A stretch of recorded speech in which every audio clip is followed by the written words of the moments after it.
Hello વિદ્યાર્થી મિત્રો, એજ્યુકટેકનો ચેનલમાં આપનું સ્વાગત છે।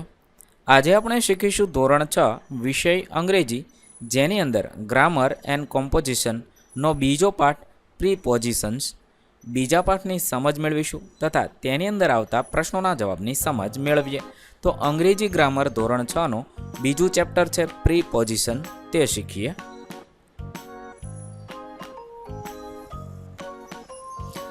સૌ પ્રથમ જોઈએ લેટ અસ લર્ન।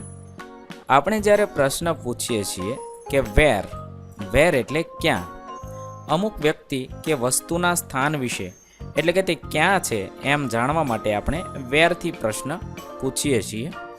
તેના ઉત્તરમાં in, on, under, near, beside, in front of, behind, between જેવા નામયોગી અવયવો જેને પ્રીપોઝિશન કહેવાય છે તેનું સ્થાન દર્શાવવા માટે થાય છે।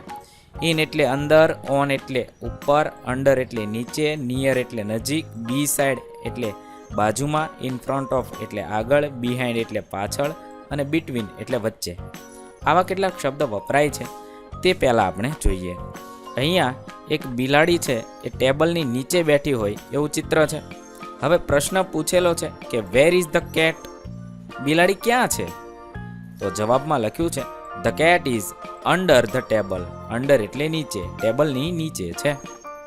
બીજું છે ટેબલ, એના ઉપર એક પુસ્તક છે। હવે પ્રશ્ન પૂછેલો છે વેર ઇઝ ધ બુક, પુસ્તક ક્યાં છે? The book is on the table, ટેબલની ઉપર છે, ઓન એટલે ઉપર થશે।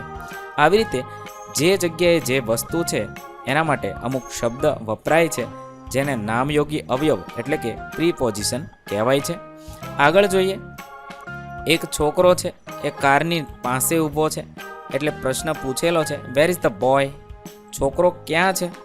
The boy is near the car, કારની નજીક છે। ચોથું છે પોપટ પાંજરાની અંદર છે, પક્ષી છે એ પાંજરાની અંદર પૂરેલું છે, તો વેર ઇઝ ધ બર્ડ, પક્ષી ક્યાં છે?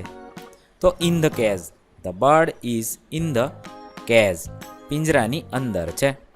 પાંચમું છે ત્રણ દડા છે એ ખાટલા ઉપર છે, તો વેર આર ધ બોલ્સ, દડાઓ ક્યાં છે? The balls are on the cot, cot એટલે ખાટલો, ખાટલા ઉપર છે દડાઓ, તો ઓન શબ્દનો પ્રયોગ થયો છે। આગળ જોઈએ સાયકલ, મોટરકાર અને બસ, તેના આધારે કેટલાક પ્રશ્ન જોઈએ। તો where is the car, car ક્યાં છે? તો car is behind the bicycle, આ સાયકલની પાછળ છે। અથવા એમ પણ કહી શકાય the car is in front of bus, બસની આગળ છે, આગળ હોય ને ઇન ફ્રન્ટ ઓફ કહેવાય, તો એવો જવાબ પણ શક્ય બને છે। પછી એમ પણ કહી શકાય the car is between the bicycle and the bus, bus અને સાયકલની વચ્ચે કાર છે એમ પણ કહી શકાય, તો the car is between bicycle and bus. આવા ત્રણેય વાક્ય થઈ શકે। હવે આગળનો પ્રશ્ન એમ થાય કે વેર ઇઝ ધ બસ, બસ ક્યાં છે? તો લખી શકાય બસ ઇઝ બિહાઇન્ડ ધ કાર, કારની પાછળ છે બસ, બસ કારની પાછળ છે એટલે behind. Wear is the bicycle, cycle ક્યાં છે? તો cycle is in front of car, કારની આગળ છે, આગળ હોય એને ઇન ફ્રન્ટ ઓફ કહેવાય, પાછળ હોય એને બિહાઇન્ડ કહેવાય, વચ્ચે હોય તો બિટવીન કહેવાય છે। આ આપણે ધ્યાનમાં રાખવાનું છે। સાતમું જોઈએ where is the lamp, lamp ક્યાં છે? તો lamp is beside the TV, ટીવીની નજીકમાં, આ બાજુમાં હોય ત્યારે બી સાઇડ કહેવાય છે। અને નિયર એટલે નજીક હોય, થોડું દૂર હોય ત્યારે નિયરનો ઉપયોગ થાય, અને સાવ બાજુમાં અડીને હોય ને એને બી સાઇડ કહેવાય। આવી રીતે શબ્દનો પ્રયોગ કરવાનો છે। આગળ જોઈએ let us write, fill in the blanks with the preposition given the box, કૌંસમાં આપેલા શબ્દનો ઉપયોગ કરી આપણે આપેલી ખાલી જગ્યા પ્રીપોઝિશન લખી પૂર્ણ કરવાની છે। પહેલું છે ધ કાઉઝ આર ખાલી જગ્યા ધ ટ્રી, કાઉ ક્યાં છે? તો કાઉ છે એ વૃક્ષને નીચે છે, તો એના માટે અંડર ધ ટ્રી એમ લખી શકાય। બીજું છે ધ ટેબલ ઇઝ ખાલી જગ્યા ધ ચેર, ટેબલ કઈ જગ્યાએ છે? તો ચેરની વચ્ચે છે, તો બિટવીન ધ ચેર્સ। ત્રીજું છે ધ ફ્લાવર્સ આર ખાલી જગ્યા ધ વેઝ, ફ્લાવર ક્યાં છે? તો આ કુંજાની અંદર છે, તો in the vase. The boy is sitting, ખાલી જગ્યા ધ બોલ, તો બી સાઈડ ધ બોલ. જ્યારે બાળક છે એ દડાને અડીને બેઠો છે એટલા માટે આપણે બી સાઈડ લખ્યું, નહીતર નિયર લખે. પછી અહીંયા પાંચમું છે ધ એપલ ઇઝ ખાલી જગ્યા ધ મેંગોઝ, તો Apple is between the mangoes. આ બંને મેંગોની વચ્ચે એપલ આવેલું છે. છઠ્ઠું છે ધ બર્ડ ઇઝ ખાલી જગ્યા ધ બોક્સ, તો નિયર ધ બોક્સ. પક્ષી છે એ બોક્સની નજીક છે. આગળ જોઈએ, છોકરો ટેબલ ઉપર બેઠો છે, તો ધ બોય ઇઝ સિટિંગ ખાલી જગ્યા ધ ટેબલ, તો ઓન ધ ટેબલ લખી શકાય. ધ બોય ઇઝ ખાલી જગ્યા ધ ચેર. આ છોકરો અહીંયા જો આ ખુરશીની પાછળ છે, તો બિહાઇન્ડ લખાય, તો the boy is behind the chair. The toy is ખાલી જગ્યા ધ ચેર. આ ટોય એટલે હાથીનું રમકડું છે એ ચેર છે એની આગળ છે, તો લખી શકાય in front of the chair. પછી ધ બોય ઇઝ સ્ટેન્ડિંગ ખાલી જગ્યા અ ટ્રી. વૃક્ષની નજીક છે, નીચે નથી પરંતુ નજીક છે એટલે નિયર અ ટ્રી. આવી રીતે તમે ખાલી જગ્યાઓ લખશો. આગળ જોઈએ, પ્રશ્ન number 2, write 12 sentences to describe the picture using the preposition given in the box. કૌંસમાં આપેલા શબ્દનો ઉપયોગ કરી આપણે બીજા 12 નવા વાક્ય લખવાના છે. ઉદાહરણ આપ્યું છે, there is a sofa near the window. Sofa છે એ વિન્ડોની નજીક છે.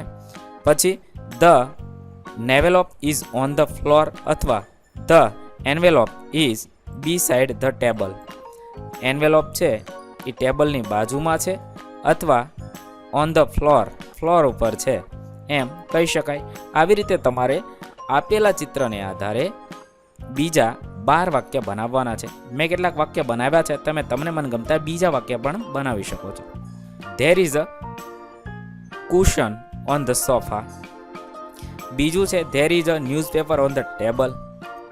The tricycle is near the table. There is a telephone on the cupboard. The armchair is between the sofa and fireplace. 6. There is a magazine holder beside the sofa. 7. The vase is on the fireplace mantel. 8. There is a lamp beside the sofa. 9. The window is behind the armchair.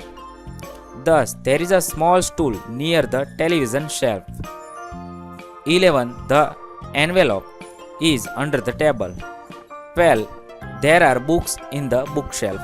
આવી રીતે તમે 12 વાક્ય લખી શકો છો. મેં અહીંયા જે વાક્ય લખ્યા છે એ જ વાક્ય લખવા જરૂરી નથી. તમે તમને મનગમતા બીજા વાક્ય પણ લખી શકો છો. અહીંયા આપણા પાઠ 2ના પ્રશ્નોના જવાબ પૂર્ણ થશે. વિદ્યાર્થી મિત્રો, ધોરણ 6ના ઇંગ્લિશ વિષયના ગ્રામરના તમામ પાઠના સોલ્યુશન આપણી ચેનલ પર મળી રહેશે, જે તમે ધોરણ 6 ઇંગ્લિશ નામના પ્લેલિસ્ટમાંથી મેળવી શકશો. પ્લેલિસ્ટની લિંક વિડીયો ડિસ્ક્રિપ્શનમાં આપેલી છે. વિદ્યાર્થી મિત્રો, આપેલા વિડીયોની જો તમારે પીડીએફની જરૂર હોય તો તમે આપણી એપ્લિકેશન સ્માર્ટ સાથી પરથી મેળવી શકશો. વિદ્યાર્થી મિત્રો, આપણી એપ્લિકેશન સ્માર્ટ સાથી પ્લે સ્ટોરમાં આવી ગઈ છે, જેની અંદર તમે બધા વિભાગ જોઈ શકો છો. તેની અંદર વિવિધ ધોરણ છે. ધોરણ ઉપર ક્લિક કરતાં વિવિધ વિષય ખુલશે. વિષય ઉપર ક્લિક કરતાં તેની અંદર આવતા પાઠ ખુલશે. તેની અંદરથી તમે પાઠ્યપુસ્તક પણ ડાઉનલોડ કરી શકો છો. તેની અંદર આપેલા પાઠમાં ક્લિક કરતાં તમે પાઠની પીડીએફ, સ્વાધ્યાયની પીડીએફ, સ્વાધ્યાયન પોથીની પીડીએફ, પાઠના વિવિધ વિડીયોઝ, સ્વાધ્યાયના વિડીયોઝ, સ્વાધ્યાયન પોથીના વિડીયોઝ બધું જોઈ શકો છો અને ડાઉનલોડ પણ માત્ર એક ક્લિકમાં કરી શકો છો. વિદ્યાર્થી મિત્રો, આપણી એપને સપોર્ટ કરજો, ડાઉનલોડ કરજો.